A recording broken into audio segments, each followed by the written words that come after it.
I want to take an opportunity just to touch base with you about some important items on the policies and procedures sheet. Your child has not gotten this yet. We did iReady this week, and it did. I was anticipating doing iReady next week, and so it did rearrange my order of plans, so they haven't gotten this sheet yet. I would like to talk with you about a couple things. There is another QR code you can scan if you'd like to see this the comprehensive overview of what the policies are, as well as our curricular overview.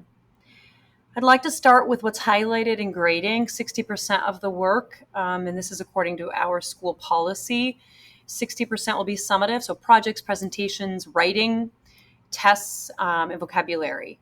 So vocabulary tests particularly. We don't take a lot of tests in ELA. We are a skill-based area, so there definitely is a lot more of the other items in that list. The other thing that you will notice as your child is working through the year, and you'll see this in their assignments, would be exit tickets, bell ringers, homeworks, drafting, casual reading or writing conferences, and classwork. So that would be 40% of their grade. Now in bold, this is what's very important. In my class, because it is skill-based and your child needs to be able to read and write, it is an area, writing is not one and done. It is a process. And even when you have a final copy of something, there's still improvement to be made. So in this room, your child can correct and resubmit just about any assignment. Now, there are a few exceptions, but for the most part, that rings true. And when there's an exception, I tell your child, this is one of those exceptions where you cannot resubmit it. It has to be resubmitted before the end of the marking period, and usually my cutoff is a couple days before the end of the marking period, so I have that time to grade it. They do have to submit it in Google Classroom, otherwise I don't know to go check it, and I have told the classes this. The other item of note is that we have a missing assignments chart in this classroom. I started doing this the year of COVID, I think, or the year before COVID. I can't remember exactly, where students can see at a glance what assignments are being graded that correlates with what's happening in Google Classroom, and I will show you that. And they will know whether or not they submitted that and whether or not they need to meet with me or to resubmit it because they should do corrections. So I'm going to go ahead and move on from that, but I am going to go back to it because there is one other thing on here I'd like to talk about. And that is, if there is an extended absence, I would be happy to meet with your child through a Google Meet or even just a phone call. If you know your child has a medical issue or you are traveling due to a funeral or something, please feel free to email me. My email is at the top of this policies and procedures sheet. It's very similar to all the other teachers. My first initial, my last name, and then the MCS part of the address. So reach out to me. So let's take a look then at what a missing assignments chart would look like. And I will show you in Google Classroom where this is. So far we have had 2 assignments, and the green check mark indicates that the assignment has been done, been handed in, and does not need corrections. Now, can they still do corrections? Yes, they can. It just means that they've met my expectation in that, yes, there could be corrections to be made, but they're not corrections that I am concerned about your child's success. If there had been a caution sign that you see there, then that would mean that I am concerned about your child's success. The stop sign means that it hasn't been handed in, and that can be for a variety of reasons, maybe due to an absence, maybe due to your child on a trip. We have Azure trip next week. So it doesn't necessarily mean your child just didn't do it. It just means it hasn't been handed in. And again, your child does have time to hand an assignment in. I do accept late assignments. I don't take points off the first, second, in the 5 weeks into the third marking period. And then I take points off starting then because they are getting ready for high school and I want to hold them more firmly accountable. But there's flexibility here. If they're going to lose points on assignment because it's late, I do tell them. Otherwise, they won't lose points on that assignment. I still don't make that every single assignment. So you can see that the students' last names there. There are no grades here. It's just whether or not it's handed in. The third assignment coming up is a grammar assignment. We'll be working on that tomorrow. It's capitalization. It is a review of capitalization errors, looking at their mini projects that they had done that are on the back wall in the room. I did notice that quite a few students were still struggling with capitalizing proper nouns. So we will go back to that very briefly just to review capitalization.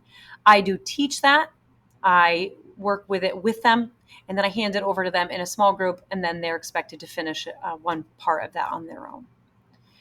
And then lastly, you see a blue check mark. That is for any teacher that works with your child outside of my classroom that may be working on an assignment in my room. They would use a blue check mark when they finish that assignment. That indicates to me that that child has done it, but I need to go check it because another teacher worked on it with them. And then I change that blue check mark to green afterward. How does this correlate to Google Classroom? Let me go ahead and show that to you. Google Classroom, for me, I try to keep it as simple as possible and as organized as possible. Going into the classwork section, and you should ask your child to show you this, you will see the missing assignments has its own topic, and I do these by weeks. Weeks 1 to 5 are together. So if you click on that, it will take you to the missing assignments chart that I just showed you. I do stop doing the missing assignment. I should know this, the missing assignments chart toward the end of the year so that students can take some of the ownership and responsibility at that point on their own of knowing what assignments they are missing. We have a weekly agenda. I may make this bi-weekly. I have noticed that I feel very much like a hamster on a wheel, and I'm a little bit overwhelmed already.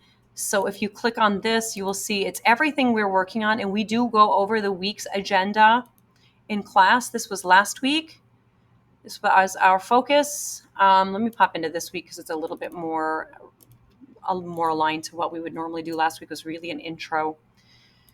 So we see there is a lot on there. These are all the things we're working on this week. You'll see the assignments that are numbered in that missing assignments chart are in here. And then each day's agenda is in there. And that goes in every week. So your child can check that if they're absent to see what we were working on. This does change during the week based on your classes, your child's classes progress.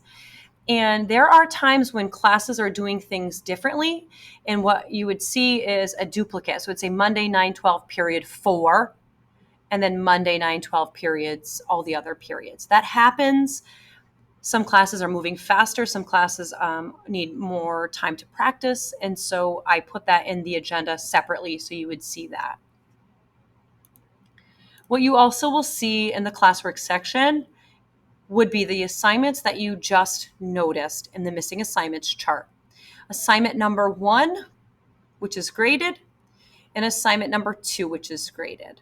Your child has to submit that to me, and I will grade it, send it back to them. That's an overview of our Google Classroom, as well as the policies and procedures. If you have any questions about that, feel free to grab me right now and ask. And don't forget that the other QR code to show you the policies and procedures, as well as our outline for the year, which is on the second page, which might change based on what your child is doing, how your class is. If your child's class is way ahead, they really have a lot of these skills, and we're zooming through things, I may add additional opportunities for them to try things out. All right, that's it for this section. Hopefully everything made sense and it gave you a great overview of Google Classroom.